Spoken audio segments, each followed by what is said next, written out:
Hello जी, नमस्कार। कैसे हैं आप सभी लोग। मैं आयुष्मान गुप्ता आपका एक और फिर से स्वागत करता हूं एंडो प्रेप के प्लेटफॉर्म पर। उम्मीद करता हूं अच्छे होंगे, मजे में होंगे, फुल एनर्जी में होंगे। तो आज से हम लोग एक सीरीज शुरू करने वाले हैं जहां पर यूपीपीसीएस सी सेट में आए हुए मैथ एंड रीजनिंग के जितने भी क्वेश्चन है मैं आपको कराने वाला हूं। तो हम लोग स्टार्ट करेंगे यूपीपीएससी सी सेट PYQ 2023 से, जिसमें जितने भी मैथ एंड रीजनिंग के क्वेश्चन आए हैं एक ही क्लास में उड़ा फेंकेंगे। क्या डायरेक्ट अप्रोच है, कैसे करना है, सारी चीजों को बताएंगे, है ना। देखो 2023 की बात करता हूं, अगर मैं मैथ एंड रीजनिंग की 2023 की बात करता हूं तो आप सबको पता होगा इसमें 100 में से जो क्वेश्चन आए थे क्वांट एंड रीजनिंग के वो लगभग 37 क्वेश्चन या आप बोल सकते हैं टू 40 क्वेश्चन तक थे। ठीक है, एवरेज 40 मान के चलिए। आपको क्वालिफाइंग पेपर 33% नंबर लाना है, 33% नंबर लाना है, यानी कि आप अगर ढंग से समझ लेते हो बहुत आसान आता है तो इसमें ही कर जाओगे। बाकी जीएस वगैरह तो है ही आपके लिए। ठीक है, तो इसको हम किस तरीके से एक ही क्लास में उड़ाने वाले हैं देखना है। क्या अप्रोच लगाऊंगा, सारी चीजें हम लोग सीखने वाले हैं, जिससे आगे आने वाले पेपर में आपको बहुत हेल्प करेगा। तो हम लोग 2023 के करेंगे, फिर 2022 के पेपर को सॉल्व करेंगे। जितने भी प्रीवियस ईयर्स क्वेश्चन हो चुके हैं ना, सारे हम लोग रेगुलरली डिस्कस करने वाले हैं, जो कि आपके लिए काफी हेल्पफुल होने वाला है। तो अगर आप इस चैनल पर नए हैं तो चैनल को सब्सक्राइब कर देना, जिससे क्लास का अपडेट आपको रेगुलरली मिलता रहेगा। इस क्लास के साथ जितनी भी क्लासेस चलती हैं उन सभी का अपडेट आपको रेगुलरली मिलता रहेगा। पीडीएफ के लिए आप कहां जाएं? पीडीएफ के लिए आपको टेलीग्राम ज्वाइन करना है। डिस्क्रिप्शन में लिंक मिल जाएगा, कमेंट में लिंक मिल जाएगा, यहां से आप लोग रेगुलर पीडीएफ पा सकते हैं। जो भी और अपडेट है, करंट अफेयर्स है, सारी चीजें आपको यहां अपडेट होती रहती हैं। बाकी और सोशल मीडिया प्लेटफॉर्म को ज्वाइन करके सारी अपडेट्स को आप लोग ले सकते हैं। ठीक है, चलिए तो अभी हम बिना किसी देरी के स्टार्ट करते हैं आज का session quant and reasoning UPPSC CSAT 2023। तो फटाफट से क्लास को लाइक करके अपने सभी मित्रों के साथ शेयर कर दीजिए। जहां भी जिस ग्रुप में आप लोग जुड़े हुए हैं वहां इस लिंक को फैला दीजिए, जिससे और भी बच्चों को ये अपडेट मिल जाएगा कि क्लास रेगुलर स्टार्ट हो चुकी है। ठीक है जी, तो मैथ एंड रीजनिंग के मिसलिनियस क्वेश्चन हम लोग करने वाले हैं। पहले प्रश्न से स्टार्ट करते हैं, है ना। पहले प्रश्न से स्टार्ट करते हैं। शानदार अप्रोच बनाने वाला हूं, आज की क्लास पूरी देखिएगा लास्ट तक, मजा आ जाएगा आप लोगों को। तो पहला प्रश्न रीजनिंग का आपके सामने कि find the odd one from the given alternative, यानी कि इन चारों में से विषम पद को छांटना है। तो अगर आपको कोडिंग डिकोडिंग के बारे में पता है तो आप 1 सेकंड में कर जाओगे। कैसे सर, कैसे? तो ध्यान से देखो। अगर आप देखोगे एक ही कोडिंग, यहां पर अगर मैं इनकी कोडिंग की बात करता हूं, यहां पर इनकी कोडिंग की बात करता हूं, तो ए ऑप्शन में आप देखोगे एक की कोडिंग होती है 1, एक्स की होती है 24 और सी की होती है 3, जेड की होती है 26 कोडिंग, है ना। बी ऑप्शन की बात करता हूं मैं, बी ऑप्शन की, तो जे की कोडिंग होती है 10, ओ की होती है 15, जे के की होती है 11, क्यू की होती है 17। कोडिंग क्या होती है सर? कोडिंग वह होता है जैसे कि कोई भी अल्फाबेट है उसकी पोजीशन कितने नंबर पर है। तो ए 1 नंबर पर आता है पहले तो ए की कोडिंग 1 हो गई, डी 4 नंबर पर आता है तो डी की कोडिंग 4 हो गई, वही कोडिंग होती है ना। सी की बात करता हूं तो टी का मतलब होता है 20 कोडिंग, बी का मतलब होता है 2 और वी का मतलब 22 और डी का मतलब 4। इसी तरह बेटा आप बात करेंगे डी की, एफ का मतलब 6, आर एस टी, आर का 18, 8 और टी का 20। तो क्या रिलेशन है? अब रिलेशन पहचानना होता है, तो ध्यान से देखो बेटा क्या रिलेशन बन रहा है। आप देखोगे तो अगल बगल वाली दोनों संख्याओं का जोड़ देखो, 26 और एक 27 हो रहा है, तो बीच वाली दोनों का जोड़ भी 27 हो रहा है ना। तो आप एक तो ये कह सकते हो कि लेफ्ट और राइट में जो नंबर है उनका जो जोड़ है, जितना जोड़ है वही बीच वाले दोनों का जोड़ होना चाहिए। 27 हो रहा है। ऐसे यहां पर देखो, यहां पर कितना है? ये 27 हो रहा है, लेकिन सर ये 26 हो रहा है, तो ये जोड़ बराबर नहीं है। ठीक है सर, कोई बात नहीं। ये कितना हो रहा है? 26 हो रहा है। यहां पर कितना हो रहा है सर? ये भी 26 हो रहा है। ठीक है सर, यहां पर देखिए ये 24 हो रहा है और यहां पर भी ये कितना हो रहा है? 24 हो रहा है। इसका मतलब ये लॉजिक तो काम कर गया कि बेटा लेफ्ट और राइट में जो नंबर्स है, जो कोडिंग है, उनका जोड़ जो आएगा, सम जो आएगा, बीच वाले के सम के बराबर आएगा। तो यहां आपका 27 था, ये भी 27 आ गया, ये 24 था तो ये भी 24 आ गया, ये 26 था तो ये भी 26 आ गया। लेकिन इसमें ऐसा नहीं हुआ, ये 26 है 27 है। इसका मतलब ये आपका अलग हो जाएगा, अलग हो जाएगा, यानी बी आपका ऑप्शन इसका करेक्ट हो जाएगा। समझ में आया? बताइए, कमेंट करके बताया करिए। जो बच्चे देख रहे हैं पोज करके किया करो। अगला प्रश्न क्या पूछा गया था कि आयत चित्र निम्न में से किसके निर्धारण में सहायता करता है? तो आयत चित्र जो है बेटा आपके मोड के निर्धारण में सहायता करता है, मोड के निर्धारण में सहायता करता है। आयत चित्र कैसे बनता है आपको पता होगा, इसको बोलते हैं हम लोग हिस्टोग्राम। हिस्टोग्राम बनाने के लिए ऐसे आप लोग बनाते हो, बार ग्राफ की तरह होता है लेकिन इसमें गैप नहीं दिया जाता, ये इस तरीके से आपका बनता है, राइट। है ना। अब मोड क्या होता है, तो मोड जैसे कि आपका लिखा है 2 3 4 5 4 5 5 4 2 2 1 2, तो इनमें से अगर पूछे मोड क्या है, बहुलक क्या है, तो बहुलक होता है जो जब संख्या ज्यादा बार लिखी हो। तो दो कितनी बार है, एक बार, दो बार, तीन बार, चार बार, सबसे ज्यादा दो लिखा हुआ है, दो ही इसका मोड हो जाएगा, तो इसको कहते हैं मोड। और मोड जो है बेटा, मोड के लिए हम लोग आयत चित्र को रिप्रेजेंट करते हैं। समझ में आया, ये क्वेश्चन पूछा गया था 2023 में, उम्मीद करता हूं समझ में आया होगा। चलिए अगला प्रश्न देखिए। अगला प्रश्न क्या बोला गया है कि यदि किसी शंकु के आधार का क्षेत्रफल 100% बढ़ा दिया जाए तो उसके आयतन में कितनी वृद्धि होगी, उसके आयतन में कितनी वृद्धि होगी। आयतन बोले तो वॉल्यूम, है ना। तो अगर इसका एरिया ऑफ बेस है वो कौन का इंक्रीज कर दिया जाए 100%, तो वॉल्यूम क्या होगा। तो कौन होता क्या है, आप सबको पता होगा कौन के बारे में। अगर मैंने ऐसे बनाऊं इसको कौन के बारे में, तो ये इस तरीके से सर्कुलर होता है, हाँ या ना, सर्कुलर होता है कि नहीं होता, देखो ध्यान से, यही तो होता है कौन। ये इसकी हाइट होती है, स्लैंट हाइट होती है, ये रेडियस होती है। हमें बोला गया है कि एरिया ऑफ बेस को 100% बढ़ाना है, तो एरिया ऑफ बेस कौन होता क्या है। आपने बर्थडे कैप लगाई होगी या आइसक्रीम खाते हो कुल्फी वाली, तो उसमें जो नीचे बेस होता है वो सर्कल ही तो होता है। सर्कल मतलब गोला होता है, वृत्त होता है, सर्कल। अब बेस का एरिया 100% बढ़ा रहा है, एक्चुअल में बेस का एरिया, ये सर्कल होता है, इसका एरिया होता है पाई आर स्क्वायर। कितना होता है, पाई आर स्क्वायर। इसको 100% बढ़ाया गया, तो 100% का मतलब होता है 1/1। तो अगर पहले बेटा एरिया जो था 1 था, अब 1 बढ़ा दिया गया तो कितना हो जाएगा, आप कहेंगे सर 2 हो जाएगा। पहले 1 था, 1 और बढ़ा दिया तो कितना हो जाएगा, 2 हो जाएगा। तो पहले एरिया 1 था, अब कितना कर दिया गया, 2 कर दिया गया। इस एरिया की बात हो रही है। अच्छा सर, मुझे पूछा है तो वॉल्यूम में कितना इंक्रीमेंट आ जाएगा।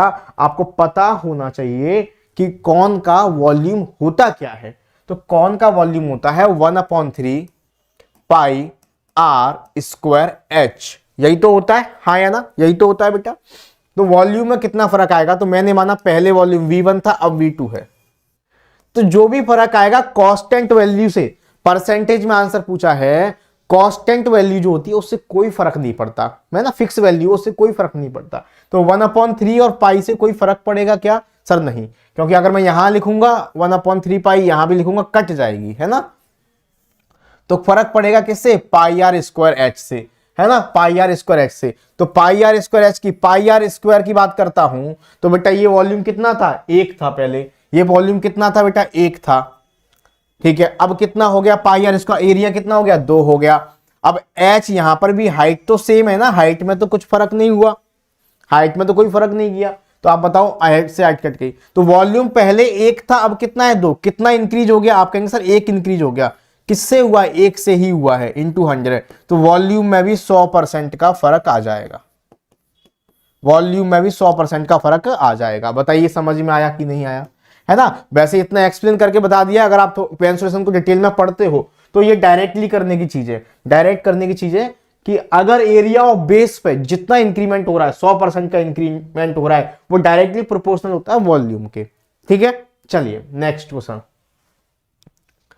दो बेलन है, बेलन बोलते हैं आपका सिलेंडर को, दो बेलन है ए और बी के आधारों के अर्धव्यास, अर्धव्यास बोला जाता है रेडियस को, रेडियस को 3:2 के अनुपात में है, तथा इनकी ऊंचाई जो है n/1 में है, ओके। यदि बेलन ए का आयतन बेलन बी के आयतन का 3 गुना हो तो n की वैल्यू आपको बतानी है। तो सिलेंडर की बात कर रहा है, मेंसुरेशन दिया गया था, मेंसुरेशन की बात कर रहा है, मेंसुरेशन का आपका वॉल्यूम होता क्या है। तो सिलेंडर 1 का वॉल्यूम, सिलेंडर 2 का वॉल्यूम, वॉल्यूम होता है पाई आर स्क्वायर एच। क्या होता है बेटा, पाई आर स्क्वायर एच, दिमाग में रखिएगा। पाई आर स्क्वायर एच होता है सिलेंडर का, सिलेंडर ऐसे होता है, आपने देखा होगा, सिलेंडर ऐसे होता है ना, इस तरीके से। इसमें ये एच होती है, इसकी ये रेडियस होती है बेटा, ठीक है। इसका बेस भी सर्कुलर होता है, दो ऊपर और नीचे दोनों तरफ, ठीक है। चलिए, तो मुझे एक बात बता दो छोटी सी, क्या बताओगे सर, इसका वॉल्यूम होता है pi r square h, pi r square h, ठीक है सर। अब जो लिखा है डायरेक्टली लिख लो, क्या बोला गया है कि ए का आयतन बी के आयतन का 3 गुना है। तो अगर बी का आयतन 1 है तो ए का आयतन कितना होगा, इसका 3 गुना होगा। पाई तो फिक्स रहता है बेटा, पाई आर में क्या किया गया है, अर्ध व्यास का जो रेशियो है वो 3:2 है, तो ऊपर इसका 3 होगा रेडियस, 3 होगा कि नहीं होगा बताओ मुझे, 3 रेडियस होगा, पाई आर स्क्वायर, इसका कितना होगा 2 होगा, और h कितना है बेटा, अगर इनकी ऊंचाइयों का अनुपात n:1 है जो जो बोला गया मैंने रख दिया। वॉल्यूम होता है pi r square H, volume का रेशियो दे रहा था 3 गुना, तो अगर बेटा ए का आयतन बी के आयतन का 3 गुना है तो बी का आयतन 1 माना, ए का आयतन 3 गुना 3 हो गया, ठीक है सर।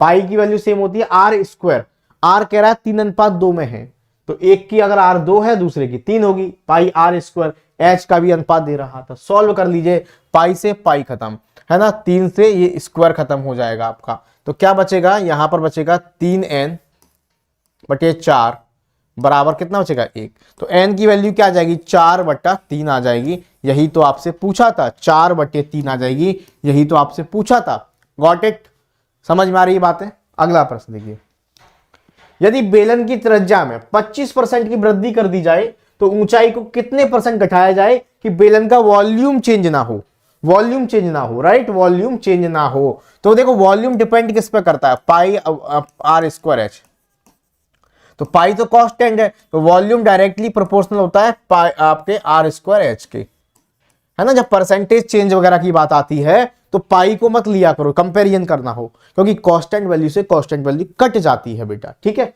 चलिए, तो 25% की बात हो रही है, 25% होता क्या है 1/4, ठीक है। तो बोला गया रेडियस में 25% की वृद्धि होती है, तो रेडियस में 25% की वृद्धि का मतलब है बेटा, अगर पहले रेडियस 4 थी तो अब 5 हो जाएगी, पहले रेडियस 4 थी तो अब 5 हो जाएगी। रेडियस चाहिए स्क्वायर में है मुझे, तो रेडियस का स्क्वायर कितना होगा, 16 था तो अब 25 हो जाएगा, ठीक है। अब वो चाहिए एच, एच का पता नहीं वॉल्यूम क्या होता है, पाई आर स्क्वायर एच, तो इन दोनों का गुणा करके यहां पर वॉल्यूम लेकर आना है, तो मुझे बताओ, अगर मैं वॉल्यूम सेम रखना है तो इसको उल्टा कर दो, 25 इधर ले आओ 16 इधर ले आओ, तो देखो दोनों का गुणा करने पर जो यहां पर आएगा वो यहां पे आएगा, तो सेम रहेगा कि नहीं रहेगा, है ना। तो हाइट में मैंने क्या डिक्रीज कर दिया, 25 से हाइट कितनी हो गई सर 16 हो गई, 25 से हाइट कितनी हो गई 16 हो गई, कितने की कमी कर दी सर 9 की कमी कर दी, किससे कर दी 25 से कर दी, इंटू कर दिया 100, तो 100 कर दिया, तो मुझे बताओ 25 चौका 100, 36% का कमी करना पड़ेगा अगर सिलेंडर का वॉल्यूम को आपको बराबर रखना है। समझ में आया कि नहीं आया, 36% का कमी करना पड़ेगा। अगला प्रश्न देखिए, यदि किसी 3 अंकों वाली प्राकृतिक संख्या की वर्गमूल और घनमूल दोनों ही प्राकृतिक संख्याओं के समुच्चय सदस्य हों तो संख्या के अंकों का योग, तो पहले ये समझिए कि ऐसी कितनी प्राकृतिक संख्याएं हैं जो किसी एक प्राकृतिक संख्या का वर्गमूल और घनमूल दोनों है ना, वर्गमूल और घनमूल दोनों है। तो पहले बात करते हैं 1, तो 1 का स्क्वायर रूट भी 1 होता है, 1 का क्यूब रूट भी 1 होता है, ठीक है सर। फिर बात करते हैं हम लोग 64 की, 64 का स्क्वायर करोगे तो 8 आता है, और क्यूब करोगे क्यूब रूट करोगे तो 4 आता है, यानी दोनों ही आपके कैसे नेचुरल नंबर है, एक आपकी इंटीजर है, पूर्णांक है ना, प्राकृतिक संख्या है, पॉइंट में या फ्रैक्शन में या रूट में नहीं आ रहा। लेकिन आपसे 2 अंकों की नहीं पूछा, आपसे पूछा 3 अंकों की, तो 3 अंकों की आप जाओगे नंबर से, तो 3 अंकों की एक ही संख्या होती है बेटा 729, 729। अगर इसका वर्गमूल करोगे तो बेटा आएगा आपका 27, और इसका क्यूब रूट करोगे तो आएगा बेटा कितना आएगा, क्यूब रूट करोगे तो आपका आएगा 9। तो देखो ये 3 अंकों की संख्या है, इसका वर्गमूल भी एक प्राकृतिक संख्या है और घनमूल भी एक प्राकृतिक संख्या है, तो ऐसी 3 अंकों की संख्या केवल 729 होती है, तो इसका ही आपको पूछा गया है अंकों का योग। तो 729 के अंकों का योग कितना होगा, 7 + 2 + 9, तो 9 2 11 7 18 हो जाएगा। तो आप कहेंगे sir 18 will be the correct answer. बहुत सारे बच्चे इसको नो सच नंबर एग्जिस्ट बता रहे थे, है ना, लेकिन गलत हो जाएगा बेटा। चलिए नेक्स्ट, 2 संख्याओं का HCF 25 है और LCM के अन्य गुणनखंड 14 और 15 हैं, तो संख्याओं का योग पूछा गया है। भाई तो मुझे एक बात बताओ, छोटी सी बात बता दो, बस इतनी सी बात बता दो कि अगर आपसे बोला जाए संख्या क्या है, पहली संख्या, तो संख्या होती है बेटा क्या, HCF इंटू एक्स, है ना। दूसरी संख्या होती है HCF इंटू वाई, है ना। तो इसका मतलब x और y क्या दिया गया है, गुणनखंड दिए गए, ये आपस में कोप्राइम है, कोप्राइम होनी चाहिए, आपस में कोप्राइम है। कोप्राइम का मतलब आपस में एक के अलावा कुछ और कॉमन ना हो, तो आपस में एक के अलावा कुछ और कॉमन नहीं है। तो संख्या क्या हो जाएगी, संख्या हो जाएगी, अगर आप बात करोगे संख्या हो जाएगी बेटा आपकी कितनी कितनी, HCF कितना है 25 गुणा आपकी 14, दूसरा HCF कितना है 25 गुणा कितना 15। अब इन दोनों का जोड़ पूछा है, बता दो भाई, 25 कॉमन ले लो, 14 और 15, है ना। संख्या पूछा, दोनों का गुणा कर देते, जोड़ पूछा है, तो कितना आ जाएगा, आप कहेंगे 15 और 14 29, 29 का गुणा 25 में करोगे 725 आ जाएगा बेटा। यही आपके प्रश्न का आंसर था। समझ में आया? Is that clear or not? बताते जाइए कमेंट में, फटाफट से उड़ा दीजिए एकदम। Choose the set of number from alternative which is similar set of 6, 36, 63। Reasoning का प्रश्न था कि बेटा जो एक सेट दिया गया है 6, 36, 63 का, इनमें जो संबंध है वही इसमें से किस में है। तो 6, 36 और 63 की बात करता हूं मैं, अगर 6, 36 और 63 की बेटा, तो आप बताइए 6 का स्क्वायर होता है 36, और 36 को रिवर्स करके लिख दिया गया है 63, है ना, रिवर्स करके, है ना, हाँ या ना, रिवर्स करके लिख दिया गया। 36 को रिवर्स करोगे 63 आ जाएगा। ऐसे ही संख्या देखो, 94 का स्क्वायर 44 नहीं होता, 11 का स्क्वायर 121 होता है, ये भी गलत हो गया। 7 का स्क्वायर तो 49 होता है, 49 को रिवर्स करके लिखोगे तो क्या आएगा, 94 आएगा, ये भी गलत हो गया। यहां देखो 8 का स्क्वायर होता है बेटा 64, और 64 का उल्टा होता है 46, यही आंसर हो गया, खत्म। नेक्स्ट, इफ द एलसीएम और HCF of polynomial x+1 and this and x+1, ठीक है, वन ऑफ द पॉलिनोमियल इतना है बहुपद, ठीक है, तो ये पूछा गया अदर क्या होगा, ठीक है। ये कॉमा हटा देना, कॉमा नहीं है यहाँ पे, ये कॉमा हटा देना, है ना, एक साथ लिखे हुए हैं, ठीक है। चलो अब देखो समझते हैं, आपने एक नंबर तो पढ़ा होगा, एक रिजल्ट तो पढ़ा होगा कि HCF इंटू LCM बराबर होता है first number into second number, right. ये तो पढ़ा होगा बचपन से, क्लास अब तो थर्ड से शुरू हो गया है, पहले 6 क्लास से शुरू होती थी ये चीजें, हाँ या ना। Is that clear? अच्छा सर, ठीक है सर, ये तो पढ़ा है हमने। अब मुझे बताओ एक बात, तो LCM और HCF का गुणा, यानी LCM दे रहा है आपका x+1, इसके साथ है x² प्लस का 6x प्लस का 8, और HCF भी दे रहा है x+1, और इसमें से एक नंबर है आपका ये क्या है, x², इसको थोड़ा छोटा कर लो,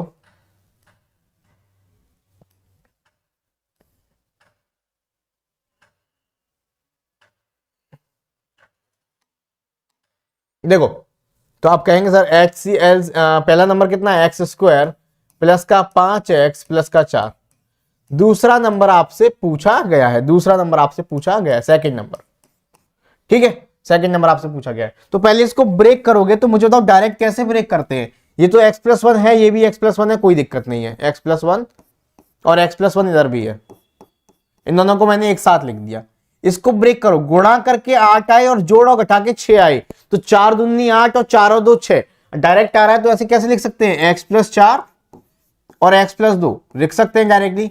द्विघात समीकरण को ब्रेक करना, है ना, तो 4 और 2 को जोड़ के 6 आ रहा है, 4 दूना 8 आ रहा है, बराबर। इसी तरह इसको ब्रेक करो, तो गुणा करके 4 आए, जोड़ के 5 आए, तो 4 एकम 4, 4 और 1 5, जोड़ के 5 आ रहा है, गुणा करके 4 आ रहा है, डायरेक्टली ब्रेक कर दिया, x+4 और x+1, और सेकंड नंबर आपसे पूछा गया है, तो बस काटा पीटी करने को रह गया, कर दीजिए बेटा, हो गया सवाल खत्म। x+1 x+4 कट गया, x+1 x+4 कट गया, इन दोनों का गुणा करोगे तो x², x का 2 में करोगे 2x, 1x प्लस का 2, 1x प्लस का 2, ये आ जाएगा सेकंड नंबर। तो सेकंड नंबर क्या आ गया फाइनली बेटा आपका, x² प्लस का 3x प्लस का 2, यही आपका आंसर हो जाएगा। x² प्लस का 3x प्लस का 2 आपका आंसर हो जाएगा। बोलो हाँ या ना, फटाफट से बोल दो भाई, समझ में आया, ये रिजल्ट पता है, बस इसमें रख दिया है, द्विघात समीकरण को सॉल्व कर दिया है। कोई डाउट है तो कमेंट में आप बताइए कि सर और डिटेल में ले जाइए, तो और डिटेल में ले जाऊंगा, है ना। अगला प्रश्न देखिए कि यदि एक विक्रेता को 30 कलम बेचने के बाद 10 कलम के विक्रय मूल्य का लाभ होता है, तो बताइए लाभ परसेंट कितना है। तो आपको कुछ भी नहीं करना, सवाल बड़ा कंफ्यूजिंग सा दिखता है, लेकिन 1 सेकंड का तरीका बताऊंगा आपको। पूछा क्या है, लाभ। तो लाभ क्या होता है, प्रॉफिट क्या होता है बच्चा, मुझे बताओ सर। प्रॉफिट होता है सेलिंग प्राइस माइनस का कॉस्ट प्राइस, है ना। सेलिंग प्राइस माइनस का कॉस्ट प्राइस मतलब लाभ होता है विक्रय मूल्य माइनस का क्रय मूल्य। क्यों सर, अरे जब कोई चीज मैंने 100 रुपए की खरीदी, उसे 100 से ज्यादा की बेचूंगा, मतलब 120 की बेचूंगा। अगर मैंने कोई चीज 100 रुपए की खरीदी है, अगर मैं उसे 120 की बेचूंगा, तभी तो मुझे 20 रुपए का फायदा होगा, 20 का फायदा होगा, नहीं तो नुकसान हो जाएगा कम की बेचूंगा तो फायदा कैसे निकाला, इस 120 में से 100 को घटा के, यानी एसपी में से सीपी को घटा के, यही तो निकाला, यही मैंने लिख दिया है। अब जैसे जैसे बोला गया वो लिखो। फायदा कितने का हो रहा है, 10 कलम के विक्रय मूल्य का, तो फायदे की जगह क्या लिखोगे, 10 पेन का सेलिंग प्राइस, इतना फायदा हो रहा है, फायदे की जगह 10 पेन का सेलिंग प्राइस। अच्छा सर कितनी कलम बेचने पर, 30 कलम को सेल करने पर, तो 30 कलम बेचने पर। और ऐसे सवालों में हम ये मान लेते हैं जितनी कलम बेची है हमने उतनी ही कलम खरीदी होंगी, तो बस सॉल्व कर लीजिए।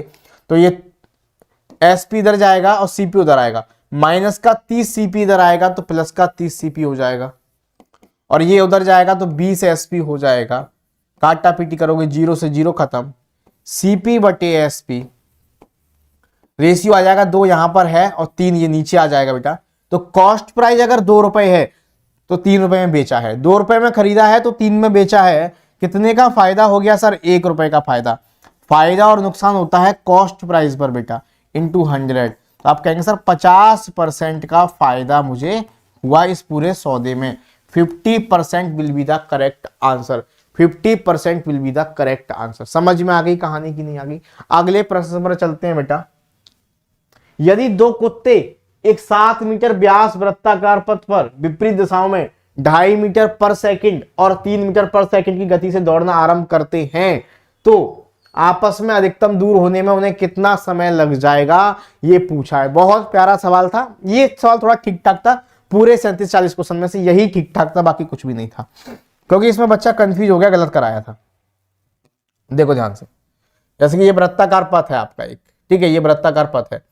तो मुझे एक बात बताओ छोटी सी, मान लो कि एक यदि 2 कुत्ते हैं 7 मीटर वृत्ताकार, 7 मीटर व्यास वाले, व्यास का मतलब होता है डायमीटर, और व्यास का मेन मतलब क्या होता है आपको पता है, व्यास का जो मतलब होता है, कहीं भी बना दो, यहां से यहां तक ये पूरा 7 मीटर का है। व्यास का मतलब होता है जहां व्यास है उन 2 पॉइंटों के बीच में ही मैक्सिमम डिस्टेंस होगी, क्योंकि सर्कल के अंदर सबसे बड़ी जो जीवा होती है वो डायमीटर यानी कि व्यास होता है। तो ये जो 2 पॉइंट है ना, यही जो होंगे आपस में सबसे दूरी पर होंगे। अगर आप इसे ऐसे करके बना देते व्यास को, तो ये 2 पॉइंट होते वो सबसे दूर होते। कहने का मतलब है जहां डायमीटर के 2 पॉइंट हैं वही आपस में सबसे दूर की डिस्टेंस होगी, फिक्स बात है ये। तो मान लो कुत्तों को कहीं भी खड़ा कर दो, ये तो कुत्ते हैं, कहीं भी खड़ा कर दो, मान लो मैंने यहां खड़ा कर दिया। अब दोनों कुत्ते बेटा आरंभ करते हैं विपरीत दिशा में, मतलब एक कुत्ता इधर भगेगा, इधर तक आना है इसको, और दूसरे कुत्ते को यहां से इधर तक आना है, हाँ या ना, यही तो दूरी कवर करनी है। दूसरे कुत्ते को यहां तक आना है, तभी मैक्सिमम दूरी आ पाएगी, तभी तो मैक्सिमम दूरी आ पाएगी।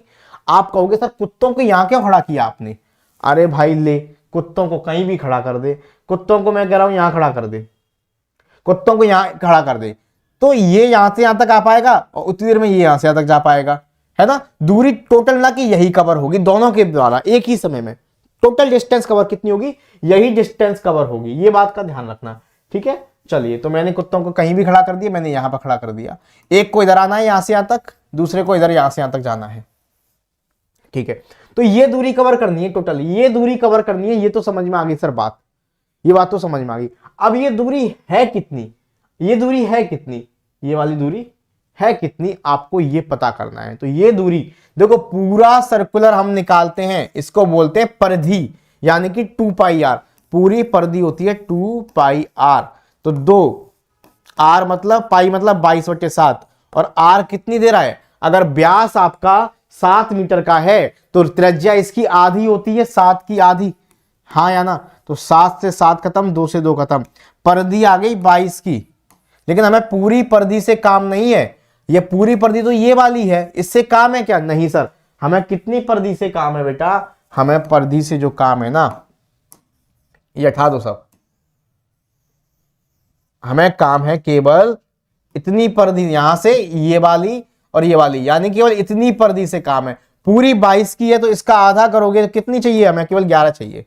यानी कुत्तों को जो डिस्टेंस कवर करनी है वो 11 मीटर की करनी है। कितनी मीटर की? 11 मीटर की कवर करनी है, हाँ या ना? पहले इतनी बात, बहुत डिटेल में समझा रहा हूं क्योंकि काफी बच्चे इसमें 22 में ही भाग दे आए थे, जो कि गलत हो गया था सवाल, ठीक है। तो और आंसर भी इसमें 22 के हिसाब से दे रहा था 4 सेकंड का, तो गलत कराए थे बच्चे, ठीक है। तो 11 मीटर की दूरी कवर करनी है, तो बस हो गया खत्म। अब तो आप स्पीड वाला रिजल्ट लगा दीजिए, क्या होता है भाई? समय बराबर दूरी बटे चाल, समय बराबर दूरी बटे चाल। दूरी कितनी कवर करनी है? 11। चाल कितनी है? जब एक ही साथ जा रहे हैं, दोनों एक साथ जा रहे हैं तो सापेक्षित चाल जुड़ जाएंगी, तो 3 और 2.5 कितना हो जाएगा? 5.5 हो जाएगा, 5.5।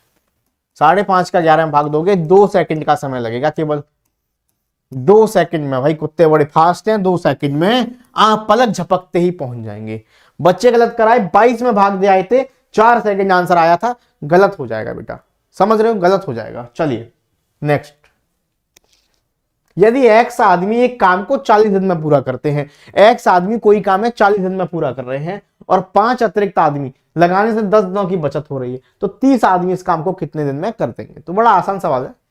एक्स आदमी किसी काम को 40 दिन में पूरा कर रहे हैं, तो एक्स आदमी है, कोई काम है 40 दिन में पूरा कर रहे हैं, 5 अतिरिक्त आदमी काम पर लगा दिए, अगर x + 5 हो गए तो वह काम 10 दिनों की बचत कर लेंगे, यानी पहले 40 दिन में खत्म हो रहा था, अब 30 दिन में खत्म होगा, खत्म। तो ये 4x बराबर कितना आ गया? 3x + का 15। तो आप कहेंगे सर x बराबर आ गया 15,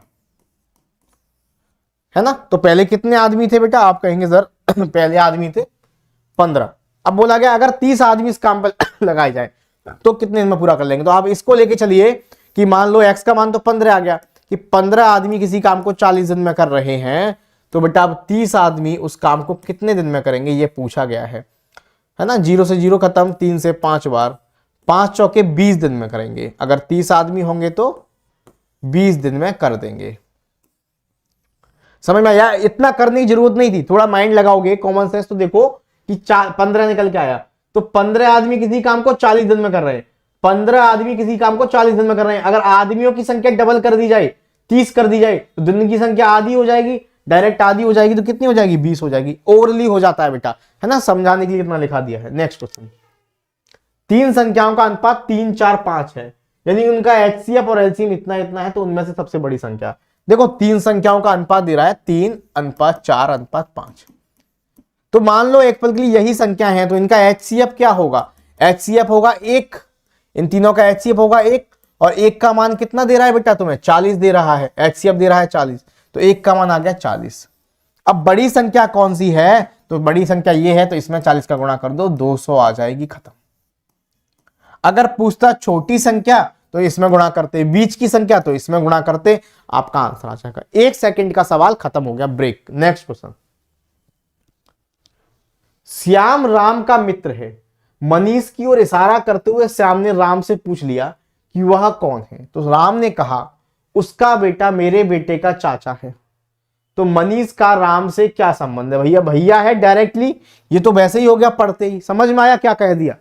क्या कह दिया? अरे राम श्याम का मित्र है, मनीष की ओर इशारा करते हुए श्याम ने पूछ लिया कि ये तुम्हारा कौन लगता है, तो राम ने कहा उसका बेटा, उस व्यक्ति का बेटा, उस व्यक्ति का बेटा मेरे बेटे का चाचा है, मेरे बेटे का चाचा है, समझ रहे हो? उस व्यक्ति का बेटा मेरे बेटे का चाचा है, समझ गए बात को? तो कौन लगेगा मुझे बताओ, भाई लगेगा फादर लगेगा? देखो एक बार, मनीष का राम से क्या संबंध है? देखो श्याम राम का मित्र है, मनीष की ओर इशारा करते हुए श्याम ने कहा कि पूछा वो कौन है, राम ने कहा उसका बेटा। किसका बेटा? बेटा मनीष का बेटा। तो आप कहेंगे सर मनीष का बेटा, ये मनीष का बेटा हो गया, ठीक है। राम ने कहा उसका बेटा मतलब मनीष का बेटा, मेरे बेटे का चाचा है, मेरे बेटे का मतलब अगर यहां राम है, राम के बेटे का चाचा है ये, राम के बेटे का चाचा है ये, समझ रहे हो, समझ गए बात को। तो ये ब्रदर नहीं आएगा, गलत हो जाता, जल्दबाजी, सावधानी की दुर्घटना घटी। श्याम ने राम से पूछा, राम ने कहा उसका बेटा मतलब मनीष का बेटा मेरे बेटे का, राम के बेटे का चाचा है, मतलब चाचा कब लगेगा, ये पापा का भैया होगा तब चाचा लगेगा। तो राम और उसका बेटा भाई है, बेटा नहीं पूछा गया, तो राम और मनीष का क्या संबंध है, तो ये भाई हैं दोनों, और ये इसके पापा हैं तो इसके भी पापा होंगे। तो राम, मनीष का राम से क्या संबंध होगा, पिताजी का संबंध होगा बेटा, आंसर आ जाएगा पिताजी, खत्म। अगर इन दोनों का संबंध पूछता तो भाई का आता, इन दोनों का आता पुत्र और पिता का संबंध आता, समझ में आया। चलिए नेक्स्ट, लग रहा था भाई होगा लेकिन नहीं हुआ, इसलिए डायग्राम को समझना बहुत जरूरी है भाई। 31 मार्च 2008 को सोमवार है, तो 31 मार्च 2011 को कौन सा दिन होगा, तो 31 मार्च 2008, देखो 31 मार्च 2008, एक चीज बताओ, और यहां 31 मार्च ही दे रहा है, 2011 की पूछा गया है, तो एक बात बताओ, सेम डेट है, महीने से और दिन से कोई फर्क पड़ेगा नहीं। 2008 और 11 के बीच में कितने दिन का फर्क है बेटा, 3 का, 3 दिन मतलब 3 और डेज का फर्क है। कैसे सर, अरे भाई हर एक साधारण वर्ष मतलब जो लीप वर्ष नहीं है उसमें एक विषम दिन होता है, और लीप वर्ष में 2 विषम दिन होते हैं, ऑड डेज होते हैं, और जो दिन चेंज होता है वो ऑड डेज की वजह से ही तो होता है, हाँ या ना। अब देखो यहाँ इन दोनों महीने और दिन में तो कोई फर्क है नहीं, तो ईयर्स में देखते हैं कितने ऑड डेज हैं। तो बेटा 2008 वैसे तो लीप ईयर है जिसमें 2 विषम दिन होने चाहिए, लेकिन मार्च का महीना खत्म हो चुका है ना, फरवरी निकल गया, फरवरी को काउंट नहीं किया गया, तो एक ही विषम दिन लेंगे। तो एक विषम दिन 2008 में, 8 से 9 में सॉरी, और 9 से 10 में दूसरा विषम दिन, और 10 से 11 में तीसरा विषम दिन, 3 विषम दिन लेंगे, बीच में कोई लीप ईयर आई नहीं तो डबल नहीं करेंगे। तो जो दिन चेंज हुआ होगा इन 3 की वजह से ही हुआ होगा। तो दिन कौन सा था इसमें बेटा, आप कहेंगे सर सोमवार था, मंडे था, तो मंडे में ये 3 दिन आगे बढ़ा दो तो कौन सा आएगा, आप कहेंगे बृहस्पतिवार, यही आपका आंसर हो जाएगा, डायरेक्ट आंसर। नेक्स्ट क्वेश्चन, निम्न में से किस वर्ष का कैलेंडर वर्ष 2009 की तरह होगा, 2009 की तरह होगा। तो देखो एक चीज समझ लो कि कोई लीप ईयर है, लीप ईयर मतलब जिसके लास्ट के 2 अंकों में 4 का भाग जाता है, अगर सेंचुरी है तो 400 का जाता है, और जिसके लास्ट के 2 अंक में 4 का भाग नहीं जा रहा वो आपकी लीप ईयर नहीं होती, ठीक है। अच्छा, तो कोई अगर ईयर लीप ईयर है तो उसका सेम कैलेंडर चाहिए तो वो लीप ईयर में होगा, और कोई ईयर साधारण वर्ष है, जनरल ईयर जो लीप ईयर नहीं है, जिसमें फरवरी 28 का है, उसका सेम कैलेंडर साधारण वर्ष ही होगा। तो 2009 का जो कैलेंडर है वो लीप ईयर नहीं हो सकता, तो बेटा 2016 लीप ईयर है, ये आंसर नहीं हो सकता, पहला पॉइंट। अच्छा सर, अब कंडीशन समझ लो बेटा, जिंदगी भर नहीं भूलोगे एक सेम कैलेंडर वाले चेक को, लाइफ टाइम के लिए एक ही पॉइंट में बता दूंगा, कभी नहीं भूलोगे। अगर कोई लीप ईयर का पूछे, अगर कोई लीप ईयर का सेम कैलेंडर पूछे तो हमेशा 28 साल बाद रिपीट होता है, 28 साल बाद रिपीट होता है, जोड़ देना बेटा। कोई भी लीप ईयर का सेम कैलेंडर हमेशा 28 साल बाद रिपीट होता है, जैसे कि अब 2024 चल रहा है तो इसका 28 साल बाद रिपीट होगा, लिख लो, कैलेंडर को मैच कर लेना, सेम आएगा। कोई भी लीप ईयर का कैलेंडर 28 साल बाद रिपीट होगा, और कोई भी जनरल ईयर यानी कि सामान्य वर्ष जो लीप ईयर नहीं है उसका कैलेंडर वैसे तो 11 साल बाद रिपीट होता है, प्लस 11 ईयर। लेकिन इसमें एक एक्सेप्शन है, क्या, कि अगर ऐसी जनरल ईयर जिससे ठीक पहले लीप ईयर आती है, ठीक पहले लीप ईयर आती है, वो 6 साल बाद रिपीट होता है, वो 6 साल बाद रिपीट होता है, ठीक है, 6 साल बाद रिपीट होता है। कैसे, जैसे कि 2009 है तो 2009 जनरल ईयर है, जनरल ईयर है, तो इससे ठीक पहले लीप ईयर आ रही है क्या, देखो 2008 आ रही है, तो बेटा ये 6 साल बाद रिपीट होगा, तो 2009 और 6 कितना हो जाएगा, 2015 हो जाएगा, 2015 में रिपीट होगा। अगर आप इसे 11 साल बाद रिपीट भी करोगे ना, तो 11 साल 2009 में 11 जोड़ोगे 2020 आएगा, और 20 तो लीप ईयर है, जबकि ये जनरल है, और जनरल का कैलेंडर कभी लीप में रिपीट नहीं होता, समझ रहे हो बात को। तो ऐसी जनरल ईयर जिसके पहले भी जनरल ईयर है वो 11 साल बाद रिपीट होती है, और ऐसी जनरल ईयर जिससे पहले लीप ईयर है वो 6 साल बाद रिपीट होती है, ये फिक्स बात है। और लीप ईयर कोई भी हो 28 साल बाद रिपीट होती है। 1-2 मिनट लगे हैं मैक्सिमम, 2 मिनट में पूरा कैलेंडर, सेप कैलेंडर का टॉपिक समझा दिया आपको। ठीक है, कभी गलत नहीं करोगे। कुछ भी पूछ लिया जाए, अगर आपसे पूछ लिया जाए 2017 का कैलेंडर कब रिपीट होगा, तो इससे पहले लीप ईयर आ रही है 2016, तो 6 साल जोड़ दो, 2023 में रिपीट होगा। 2014 का कैलेंडर कब रिपीट होगा, तो इससे पहले 2013 है, लीप ईयर नहीं है, तो इसका कैलेंडर 2011 में रिपीट होगा, यानी कि 11 साल बाद रिपीट होगा, यानी कि 2025 में रिपीट होगा। समझ रहे हो? यानी कि अगर इसके बाद 2025 जो आएगी ना, उसमें आप 2014 का कैलेंडर डेट वाइज यूज कर सकते हो, कोई दिक्कत नहीं है। ठीक है, चलिए नेक्स्ट क्या बोला गया है, स्टेटमेंट दिए गए हैं, सभी बालक सत्यवादी हैं, कमल बालक है। ठीक है, तो कंक्लूजन है कमल सत्यवादी होगा। बिल्कुल सही बात है, कमल भी तो बालक है ना, तो सत्यवादी होगा। सभी सत्यवादी बालक होते हैं, ये उल्टा है, गलत हो गया। डायग्राम से समझ लो, सभी बालक सत्यवादी हैं, तो बालक मतलब बॉयज, ये कैसे हैं, सत्यवादी हैं। और कमल बालक है, तो कमल इसके अंदर आएगा, तो अंदर वाला बाहर वाले का पूरा होता है तो कमल एक सत्यवादी है। ठीक है, सभी सत्यवादी बालक ने, सत्यवादी बालक नहीं, उल्टा नहीं होता, कुछ पार्ट होता है, तो ये गलत हो जाएगा। तो केवल कौन सा सही है, एक, आसान था। नेक्स्ट, एक घड़ी जो रविवार को दोपहर 2 बजे 3 मिनट पीछे थी, यानी कि बेटा संडे को 2 PM पर बेटा वो क्या थी, 2 मिनट पीछे थी, 2 मिनट पीछे थी। टाइम कभी नेगेटिव नहीं होता बेटा, तो माइनस मत लगाया करो। कितना थी, 2 मिनट पीछे थी, पीछे लगा दो माइनस। ठीक है, मंगलवार दोपहर 2 बजे, वह 5 मिनट आगे हो गई, तो मंगलवार यानी कि ट्यूसडे दोपहर 2 बजे की ही बात कर रहा है, वो क्या हो गई, 5 मिनट आगे हो गई बेटा। हाँ या ना, 5 मिनट आगे हो गई, तो उसने ठीक समय कब बताया होगा। बहुत आसान तरीका, मैंने अभी तक कोई फॉर्मूला नहीं लगाया, तो अब भी नहीं लगाऊंगा, चिंता मत करो, बहुत आसान तरीके से समझाऊंगा। ये बताओ मुझे कितना कवर कर रही है, संडे से मंडे, मंडे से ट्यूसडे, यानी 48 घंटे में बेटा उसने क्या कर दिखाया, 48 आवर्स का डिफरेंस हो गया। संडे, रविवार से सोमवार, सोमवार से मंगलवार, 2 बजे से 2 बजे, फिर 2 बजे से 2 बजे, 48 घंटे का फर्क हो गया। 48 घंटे में कितना कवर किया, पहले 2 मिनट पीछे थी, 2 मिनट ही तो है ना, 3 मिनट, सॉरी, पहले 3 मिनट पीछे थी बेटा, ये 3 मिनट पीछे थी, अब 5 मिनट आगे आ गई, तो पहले ये 3 मिनट को कवर किया होगा, और फिर 5 मिनट और आगे आ गई, यानी 8 मिनट का डिस्टेंस कवर कर लिया इसने। 48 घंटे में 8 मिनट कवर कर रही है, तो हर मिनट को कवर करने में 8 से 48, हर मिनट को कवर करने में इसे 1 मिनट का समय लगता है। ठीक है सर, लेकिन मुझे कवर कितना करना था, सही समय बताने के लिए कवर कितना करना था, तो वो 3 मिनट पीछे थी। अगर सही समय कब बताया होगा, अगर जो 3 मिनट पीछे थी वही 3 मिनट कवर करके सही हो जाती, रुक जाती, मतलब सही हो जाती, या वह 3 मिनट कवर किए होंगे तो वो एक्चुअल टाइम पे आ गई होगी, उसके बाद तो आगे होते हुए गई है। जो पीछे थी अगर वही आगे आ जाती 3 मिनट, तो सही समय बता देती है ना। तो केवल कितना कवर करना था, 3 मिनट का, तो हर मिनट को कवर करने में 6 घंटे लगते हैं, तो 3 मिनट को कवर करने में बेटा 18 घंटे लगेंगे, हाँ या ना, यानी 18 घंटे बाद उसने सही समय बताया होगा। तो संडे दोपहर 2 बजे में 12 घंटे जोड़ोगे, 12 घंटे जोड़ोगे तो क्या आएगा बेटा, रात के 2 बज जाएंगे, यानी मंडे लग जाएगा, मंडे का रात के 2 बजे आ जाएगा, फिर 6 घंटे और जोड़ने हैं क्योंकि 18 हैं, तो 2 में 6 जोड़ के 8 बज जाएंगे, तो सोमवार के सुबह के 8 बज जाएंगे बेटा, इसका सही समय बताने में, तो सुबह 8 बज जाएंगे, खत्म हो गया काम। बढ़िया सवाल था, आसान था। अगला प्रश्न देखिए, अगला प्रश्न बताओ मुझे, फटाफट से बता दो, सभी एकदम उड़ा दो भाई, रुकना नहीं है।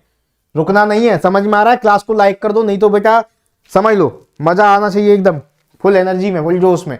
पूरा पेपर सीसेट का आपका एक ही क्लास में करा रहा हूं, मैथ रीजनिंग का। जो शब्द 6 और 16 से संबंधित है, जो 6 और 16 में संबंध है, एनालॉजी का प्रश्न है बेटा, कंफ्यूज मत होना। 12 का किससे है ये पूछा गया है, तो 6 से कैसे आ सकता है, 6 दूनी 12 प्लस 4 16, 12 दूनी 24, 4 28 नहीं है। ठीक है, 6 का गुणा किया 3 में, माइनस कर दिया 2, 6 थी 18 में से 2 गया 16, तो 12 में गुणा करो 3 का 36, 2 माइनस कर दो, कितना आएगा, 34 आएगा। 34 आएगा, आपका आंसर हो गया, खत्म। आसान था बेटा। नेक्स्ट, एक श्रृंखला दी गई है बेटा, 1 0 5 8 17 एंड 24 साधारण ऐसी श्रृंखला है, बहुत आसान है, कोई दिक्कत वाली बात नहीं है। तो कैसे कर देंगे भाई, 1 मिनट में उखाड़ फेंको इसको जल्दी से, 1 सेकंड लगना चाहिए। हाँ जी देखो इसे लिख सकता हूं 5 का स्क्वायर माइनस 1, 5 का स्क्वायर 25 में से 1 गया 24। इसे लिख सकता हूं 4 का स्क्वायर प्लस 1, 4 और का स्क्वायर 16 और 1 17। 3 का स्क्वायर माइनस 1, 9 में से गया 8। 2 का स्क्वायर प्लस 1, 2। 1 का स्क्वायर माइनस 1, 0 का स्क्वायर प्लस 1, है ना? हाँ या ना, समझ रहे हो, है ना? यानी एक बार प्लस 1 किया है, एक बार माइनस 1, फिर प्लस 1 माइनस 1, प्लस 1 माइनस 1, अब क्या होगा, प्लस 1 होगा। किसमें? 0 1 2 3 4 5, तो 6 का स्क्वायर और क्या होगा, प्लस 1 होगा। तो 36 और 1 37 आ जाएगा इसका आंसर, 37 आ जाएगा। बोलो हाँ या ना बेटा, समझ रहे हो कहानी? बड़ा आसान सीरीज थी, तो कोई दिक्कत वाली बात नहीं है। नेक्स्ट क्या बोला गया है, स्टेटमेंट दिया गया है, कॉलेज के छात्रों को राजनीतिक गतिविधियों में भाग लेने से प्रतिबंधित किया जाना चाहिए। ठीक है, क्यों किया जाना चाहिए? तर्क दे रहा है। तर्क का मतलब होता है अपनी अपनी राय देना। अब राय चाहे उस कथन के खिलाफ हो सकती है, चाहे उसके साथ हो सकती है, लेकिन राय ठोस होनी चाहिए। ऐसा नहीं है कि उस तर्क कथन है उसके खिलाफ होगी तो गलत हो जाएगी, नहीं, आप अपनी राय रख सकते हैं, लेकिन मजबूत होनी चाहिए। अगर मजबूत है, एकदम लॉजिक वाली है, तो वो सही मानी जाएगी, चाहे वो उसके खिलाफ हो चाहे सही हो, साथ हो। तो बोला गया है कथन में कि कॉलेज के छात्रों को राजनीतिक गतिविधियों में भाग लेने से प्रतिबंधित करना चाहिए। तो पहला तर्क दिया गया, हाँ कॉलेज के छात्र अपनी पढ़ाई पर ध्यान नहीं देना चाहते। देखो ध्यान देना चाहिए, तो यहां कैसे कह दिया कि कॉलेज के छात्र अपनी पढ़ाई पर ध्यान नहीं दे रहे हैं? हो सकता है बहुत सारे छात्र राजनीतिक गतिविधियों में भाग लेते हुए भी ध्यान दे रहे हो, है ना? हो सकता है नहीं भी दे रहे हो, लेकिन ये ठोस नहीं है, यहां कहीं लॉजिकली कथन के साथ नहीं है ये, है ना? हाँ कॉलेज राजनीतिक दलों के लिए जंग का मैदान बनता रहा, ये ठीक है। क्यों? देखो एक्चुअल में क्या है, जब राजनीतिक गतिविधियां होती हैं कॉलेज में, तो फिर होता नहीं, आपने देखा होगा कॉलेज में है कि नेता दल है, ये दल है, तो फिर उसमें बहुत सारा कंपटीशन टाइप का हो जाता है, जिससे होता क्या है कि बेटा आप कह सकते हैं, वर्ड यूज किया गया है ठोस वर्ड, जंग का मैदान, है ना? तो ये आपका सही हो जाएगा, सेकंड वाला तर्क आपका प्रबल है, आपका आंसर। नेक्स्ट, इनको अर्थपूर्ण क्रम में लगाना है, लॉजिकल ऑर्डर में लगाना है। क्या क्या वर्ड हैं? रेल, कार, साइकिल और बस। तो ऑब्वियसली बात है कि इनको स्पीड के हिसाब से लगाया होगा, तो सबसे 4 आएगा, सबसे पहले आएगी साइकिल, फिर आएगी बस, फिर आएगी कार, उससे भी तेज होती है रेल, 34 21, हाँ जी यही है 34 21 ऑप्शन नहीं है? अरे सबसे पहले क्या आएगी? साइकिल सबसे धीमी चलती है 3 नंबर पर, फिर बस चलती है 4 नंबर पर, है ना? फिर चलती है कार। ये 34 21 ऑप्शन में नहीं है, कोई दिक्कत नहीं।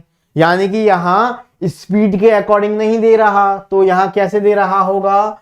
साइज के अकॉर्डिंग, कि भैया साइकिल पे 2 लोग बैठ पाते हैं ज्यादा से ज्यादा, कार में ज्यादा से ज्यादा 4 लोग, ज्यादा से ज्यादा 8 लोग बैठ पाते हैं, ठीक है? बस में उससे ज्यादा लोग बैठ पाते हैं, और ट्रेन में उससे ज्यादा लोग बैठ पाते हैं। 32 41 ये है, ठीक है। लॉजिकल ऑर्डर था, वो भी ठीक था, ये भी ठीक है। ऑप्शन में इसके हिसाब से दिया गया है पैसेंजर के हिसाब से दिया गया है, पैसेंजर के हिसाब से कितने पैसेंजर किसमें ज्यादा बैठते हैं, ठीक है। चलिए नेक्स्ट, अनुज का मुख उत्तर पूर्व की ओर है, वह 90 डिग्री घड़ी की दिशा में घूमे, फिर 180 डिग्री वामावर्त दिशा में घूमे, फिर 90 डिग्री उसी दिशा में घूमे, तो अब क्या होगा? बहुत सारे बच्चे करते हैं डायग्राम बनाते हैं, फिर घुमाते हैं, फिर घुमाते हैं और घूम जाते हैं खुद। ऐसा नहीं करना होता भैया, सही लॉजिक सीख लो। एक बार केवल देखना है कि उसकी डायरेक्शन क्या है, एक बार देख लो उसकी डायरेक्शन क्या है, उत्तर पूर्व में इधर डायरेक्शन, बस ये देख लो, काम खत्म, और कुछ नहीं देखना।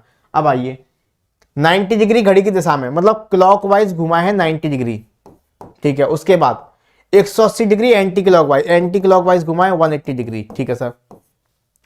फिर उसी दिशा में, यानी कि एंटी क्लॉकवाइज 90 डिग्री घुमा है। अब उसका मुंह किस दिशा में, ये पूछा गया है। तो क्लॉकवाइज 90 से एंटी क्लॉकवाइज 90 कट गया, एंटी क्लॉकवाइज 180 डिग्री घुमाना है ना, यानी घड़ी की विपरीत दिशा में 180 डिग्री घुमाना है। तो एक बात समझ लो कि अगर 180 डिग्री घुमाना है, चाहे वो क्लॉकवाइज घुमाओ चाहे एंटी क्लॉकवाइज, इसका मतलब होता है जस्ट अपोजिट घुमा देना। तो इधर मुंह है, इसका जस्ट अपोजिट आएगा इधर, ये होती है वेस्ट, ये होती है साउथ, साउथ वेस्ट में आ जाएगा, खत्म। नेक्स्ट, 4 का संबंध जो 17 से है, 7 का संबंध किससे होगा? ठीक है सर, तो 4 से 17 का दिख रहा है, 4 का स्क्वायर 16 और 1 17, यानी कि 4 का वर्ग किया गया है प्लस 1 कर दिया गया, 16 और 1 17। तो 7 का वर्ग कर दो स्क्वायर प्लस 1 कर दो, 50 आएगा, 49 और 1 ऑप्शन में भी है, सिंपल था बेटा। नेक्स्ट, चश्मा, बहुत आसान प्रश्न पूछा गया है। यूनिसाइकिल मतलब एक साइकिल का ब्रांड का नाम है, तो चश्मा किससे संबंधित है? जैसे साइकिल यूनिसाइकिल से, तो साइकिल की एक कंपनी है यूनिसाइकिल, सुना होगा तुमने, है ना। इसी तरह चश्मे की एक कंपनी है मोनोकल, ठीक है, लेंस कार्ट भी है, मोनोकल भी, बहुत सारी कंपनी है, नाम दिया गया मोनोकल का। चश्मे का शीशे से संबंध नहीं है, शीशा लगा होता है, ग्लास लगा होता है चश्मे में, लेकिन मोनोकल साइकिल में यूनिसाइकिल लगा थोड़ी ना होता है, यूनिसाइकिल तो ब्रांड का नाम है, उसके हिसाब से आपका मोनोकल आंसर हो जाएगा। नेक्स्ट, एक सीरीज दी गई है, दिखने में लंबी चौड़ी सी है लेकिन है बड़ी आसान, देखने में लंबे लेकिन है बहुत कुछ भी नहीं इसमें, है ना। पीछे से सॉल्व करिए इसको, ज्यादा आसान लगेगा आपको। देखो ध्यान से, पीछे सॉल्व करेंगे इसको हम लोग। 24 से अगर आप देखोगे अंतर देखना है तो कितने का है? क्या किया गया है? +8, इसमें -5 है ना, इसमें क्या किया गया है बेटा? +7, इसमें अच्छा अल्टरनेट सीरीज बना दी गई है। अल्टरनेट आप देखो इसमें क्या किया गया है? -4 है ना, अल्टरनेट सीरीज बना दी गई है बेटा, है ना, हाँ या ना। फिर इसमें +6, तो कहने का मतलब एक बार देखो plus minus plus minus plus, तो प्लस वाले जुड़ रहे हैं, माइनस में मतलब घट रहे हैं, ठीक है। तो यहां से समझ में आ गई कहानी। तो देखो बेटा कौन सा है, 1 2 3 4, ठीक है। यहां से ये देखो 3 और 3 6, पहले 3 जोड़ा, फिर 3 जोड़ा, फिर 9 3 12, फिर 3 जोड़ोगे तो क्या आएगा? 15 आएगा। 15 आएगा कि नहीं आएगा बताओ मुझे, छोड़ दो सब, 15 आएगा। तो 15 और 3 18, 18 और 3 21, 21 और 3 24, है ना। तो बेटा अल्टरनेटली क्या जोड़ दिया? 3 जोड़ दिया है, 15 आ गया, 3 प्लस कर दिया गया है, राइट। यहां देखोगे तो माइनस किया जाएगा शायद, या 2 जोड़ा गया है, 2 4, 2 + 6, 6 2 8, 8 और 2 10, 10 और 2 12, 12 और 2 14, 14 और 2 16, बड़ा सिंपल था, कुछ भी नहीं था। चलिए नेक्स्ट, प्लस क्या किया गया? 3। एक क्लास में 31 छात्रों में अनूप और सुनील का क्रम ऊपर से क्रमशः 7वां और 11वां है, तो कक्षा में नीचे से उनका क्रम क्या होगा? देखो कभी भी बेटा टोटल बच्चे दे दे तो नीचे से क्रम पूछा है अनूप का और सुनील का, तो अनूप की बात करी जा रही है, डायरेक्ट किया करो, टोटल में से क्या करो, ऊपर से 7वां है, 7 से 1 कम करके घटा दो बेटा, तो नीचे से 25वां होगा। इसी तरह सुनील की बात करता हूं, सुनील टोटल ये ऊपर से 11वां है, तो 1 कम कर दो 10, 21वां होगा नीचे से बेटा, ठीक है। तो आपका 25 और 21 आंसर आ जाएगा, ये रहा। नेक्स्ट, एक क्रम दिया गया है, सीक्वेंस, आपको बताना है क्या आएगा अगला क्रम। तो भाई कोडिंग देख लो, क्यू की कोडिंग होती है 17, एन की होती है 14, के की होती है 11, ई की होती है 5। तो क्या माइनस किया? 3 माइनस किया है, 3 माइनस किया है, तो 11 में से 3 गया 8, और 8 की कोडिंग क्या होती है? एच होती है, और एच में से 3 माइनस करोगे 5 आएगा, आंसर हो गया। नेक्स्ट वन, मजा आ रहा है कि नहीं आ रहा? बता दो एक और फटाफट से कमेंट करके। मजा आ रहा तो भाई वीडियो को शेयर जरूर कर देना। पूरा रीजनिंग एंड मैथ एक ही क्लास में करा दिया मैंने आपको, है ना। नहीं यूट्यूब पर जाओगे, सर्च कर लेना यूपीपीएससी 2023 का क्वांटम रीजनिंग, नहीं मिलेगा एक साथ, इतने डिटेल सॉल्यूशन में नहीं मिलेगा, गारंटेड है, कोई वीडियो नहीं मिलेगा। इसके अलावा वीडियो मिलेगा तो ये 3 या 4 पार्ट में पूरा मैथ रीजनिंग मिलेगा, आधे आधे घंटे का, मतलब 2 घंटे में पूरा मिलेगा ये, ठीक है, 3 या 4 पार्ट में। या मिलेगा तो केवल आंसर की मिलेगी डायरेक्ट टिक कराते हुए, ठीक है। पूरा एक साथ कम समय में, हो सकता है 1 घंटे से भी कम समय लगा हो, कम समय में डिटेल में सॉल्यूशन आपको नहीं मिलेगा। और ऐसा नहीं है केवल 2023 का ही करा रहा हूं, 2022 का भी कराऊंगा, 21 का भी कराऊंगा, और कराता रहूंगा जब तक आपके लिए पूरी चीज नहीं दे दूंगा, राइट। चलिए हाँ जी, क्या कह रहा है? 8 का 25 से, देखो 18 का गुणा किया 4 में, +1 कर दिया, 15 का गुणा किया 3 में, 15 3 45 +1 कर दिया, 22 का गुणा किया 3 में, +1 कर दिया, 8 का गुणा किया 3 में, 8 3 24 और 1 25, 22 3 66 और 1 67, 15 3 45 और 1 46, लेकिन यहाँ 4 का गुणा होके प्लस हो रहा है, अलग हो गया, खत्म। ये भी बढ़िया प्रश्न है। ए और बी क्रमशः भाई और बहन है, सी ए का पिता, डी सी की बहन और ई डी की मां है, तो बी ई से किस प्रकार संबंधित है? तो बोला गया है ए तथा बी क्रमशः भाई और बहन है, तो ए भाई है मेल को ट्रायंगल में, और बी फीमेल है बेटा, ट्रायंगल में रख दिया, सर्कल में रख दिया, भाई बहन है। सी ए का पिता है, सो सी कौन है? ए का पिता, ठीक है सर, बी का भी पिता होगा ये।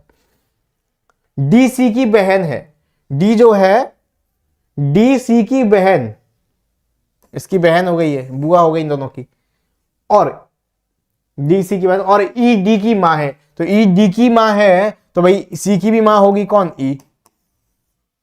और बी तो पूछा गया है बी ई से किस प्रकार संबंधित है? बी, तो ये पापा है, पापा की मम्मी दादी लगेंगी, और दादी लगेंगी, इसका मतलब क्या हुआ? ये पोती लगेगी, इनकी पोती, ग्रैंड डॉटर। कहां है बेटा? ये रहा पोती।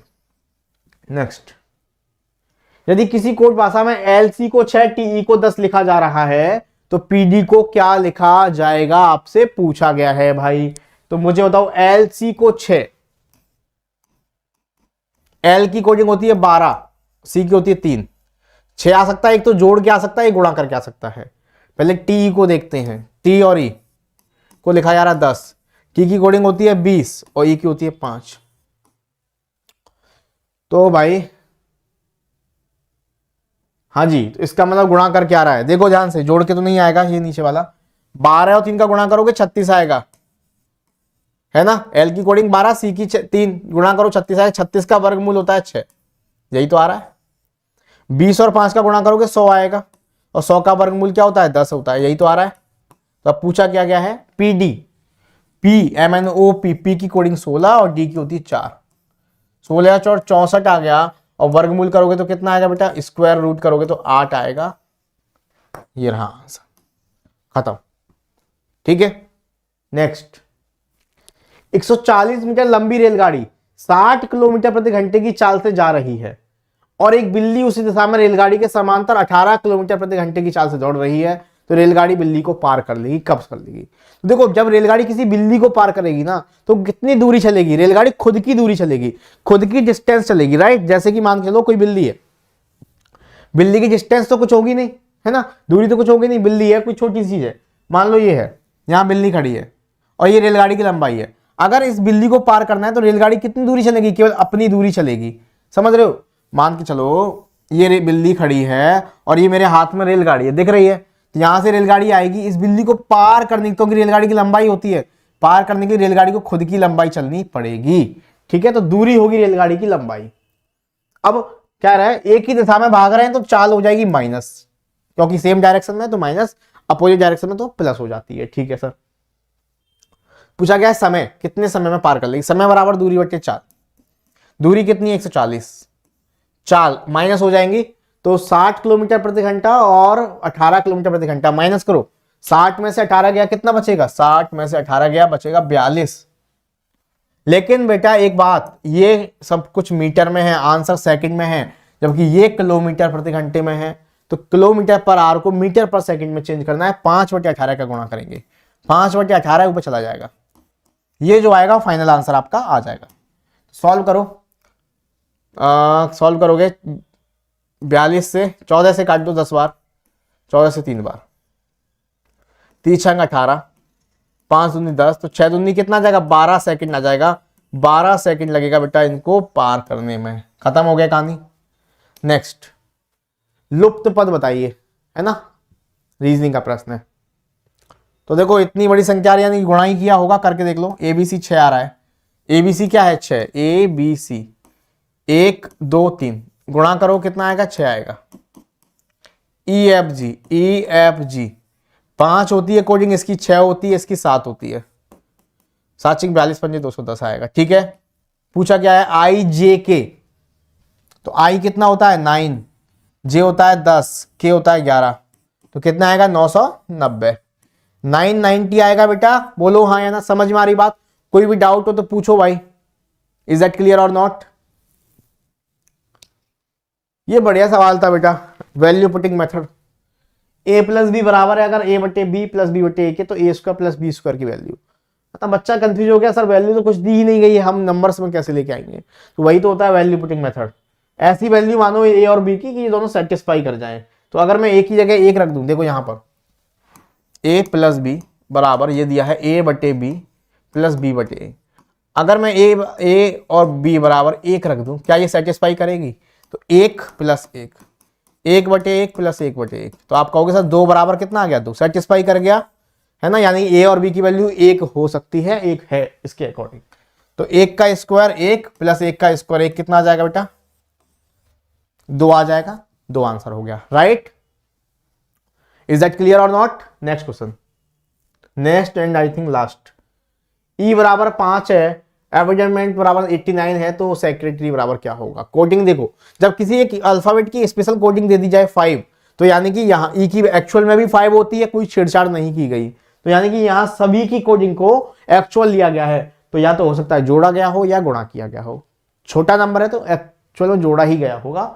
देख लो बेटा कैसे करोगे, तो चेक करना चाहो चेक कर लो। ए की कोडिंग होती है 1, एम की होती है 13, ई की 5, एन की 14, डी की 4। कोडिंग ऐसे ही रखनी होनी चाहिए, आपके माइंड में होनी चाहिए। 5 फिर एन की 14 और टी की 20।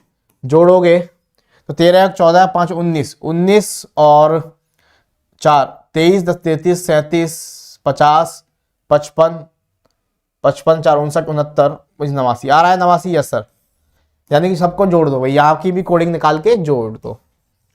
तो एस की कोडिंग होती है 19, ई की 5, सी की सेक्रेटरी की लिख रहे हैं हम लोग, सी की 3, आर एस टी 18, ई की 5, टी की 20, 1 एंड आर की 18, वाई की 25। सबको जोड़ने की जरूरत नहीं, इकाई का अंक देख लो, सबका अलग अलग है।